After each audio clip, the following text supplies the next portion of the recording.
ಯತೀಂದ್ರ ಸಿದ್ದರಾಮಯ್ಯ ಅವರು ಅಮಿತ್ ಶಾ ಅವರ ವಿರುದ್ಧ ಬಾಯಿಗೊಂದು ಬೈದಿದ್ದಾರೆ. ಸಿದ್ದರಾಮಯ್ಯನವರ ಮಗ ಅನ್ನೋ ಕಾರಣಕ್ಕೋಸ್ಕರ ಯತೀಂದ್ರ ಅವರು ರಾಷ್ಟ್ರ ನಾಯಕರ ಬಗ್ಗೆ ಮಾತಾಡ್ಬಿಟ್ರೆ ನಾನು ದೊಡ್ಡ ವ್ಯಕ್ತಿ ಆಗೋತೀನಿ, ನನಗೆ ಬಹಳ ಬೆಲೆ ಬರುತ್ತೆ ದೊಡ್ಡ ವ್ಯಕ್ತಿಗಳನ್ನ ಟೀಕೆ ಮಾಡಿದ್ರೆ ಅಂತ ಒಂದು ರೀತಿ ಉಚ್ಚಾಪಟ್ಟೆ, ಹತಾಶ ಮನೋಭಾವ, ಬುದ್ಧಿ ಭ್ರಮಣೆ, ಇಮ್ಮೆಚುರಿಟಿ ಅಂದ್ರೆ ಅವ್ರಿಗೆ ಜ್ಞಾನ ಕಡಿಮೆ, ಯಾರ ಬಗ್ಗೆ ಮಾತಾಡಬೇಕು ಯಾರ ಬಗ್ಗೆ ನಾನು ಟೀಕೆ ಮಾಡ್ಬೋದು ಅಂತ ಆ ಲೆವೆಲ್ಲೂ ಇಲ್ದಂತ ವ್ಯಕ್ತಿ ಅವರು.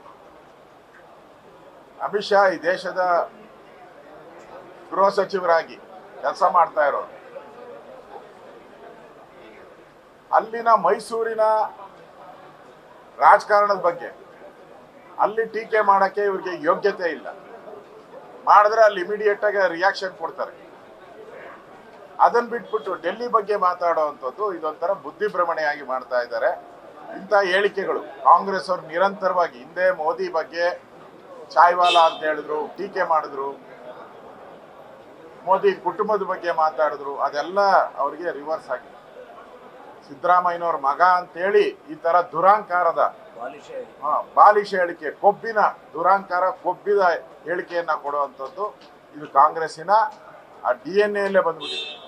ಈಗಾಗಲೇ ರಾಹುಲ್ ಗಾಂಧಿ ಜೈಲು ಅನುಭವಿಸುವಂಥದ್ದಕ್ಕೆ ಜೈಲ್ ಕಟ್ಕಡೆಯಲ್ಲಿ ಇದ್ದಾರೆ. ಈಗ ಮತ್ತೆ ಎಲ್ಲರೂ ಇದೇ ತರ ಮಾಡ್ತಾ ಇದ್ರೆ ಮುಂದೊಂದು ದಿನ ಇವ್ರಿಗೂ ಜೈಲೇ ಗತಿ ಆಗ್ತೈತಿ. ಇವ್ರು ಅದಕ್ಕೆ ಎಚ್ಚರಿಕೆ, ಮಾತಾಡುವಾಗ ಎಚ್ಚರಿಕೆಯಿಂದ ಮಾತಾಡಬೇಕು, ಯಾವ ಲೆವೆಲಲ್ಲಿ ಮಾತಾಡಬೇಕು ಅನ್ನೋದನ್ನ ಕಲಿತು ಮಾತಾಡೋ ಅಂಥದ್ದು ಒಳ್ಳೇದು. ಈ ಹೇಳಿಕೆಯನ್ನ ನಾನು ಖಂಡಿಸ್ತೀನಿ. 100% ಅವ್ರ ಬಗ್ಗೆ ಬಿಜೆಪಿ ದೂರನ್ನ ದಾಖಲು ಮಾಡ್ತೈತೆ.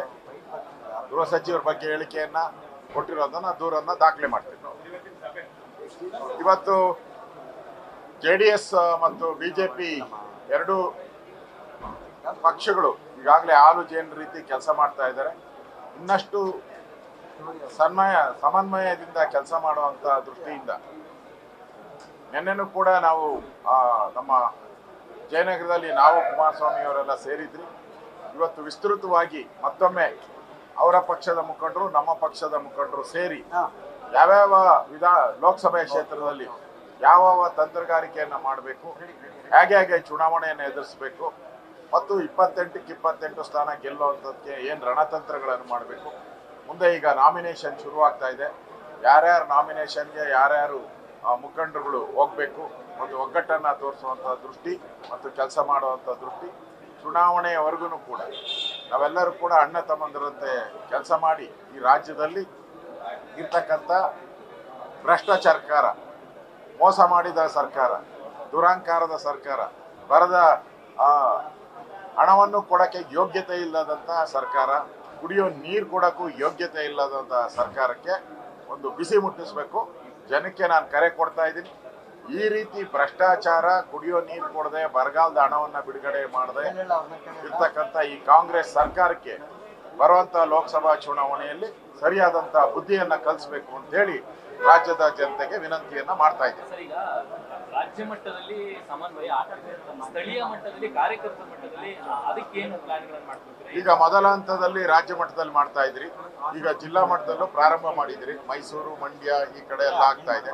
ಪ್ರತಿ ಜಿಲ್ಲೆಯಲ್ಲೂ ಕೂಡ ಈ ರೀತಿ ಸಮನ್ವಯ ಮಾಡುವಂಥದ್ದಕ್ಕೆ, ಅದಾದ್ಮೇಲೆ ತಾಲೂಕು ಲೆವೆಲಲ್ಲೂ ಕೂಡ ಸಮನ್ವಯ ಆಗುವಂಥದ್ದಕ್ಕೆ ನಾವು ಕೆಲಸವನ್ನ ನಾವು ಮಾಡ್ತೀರಿ.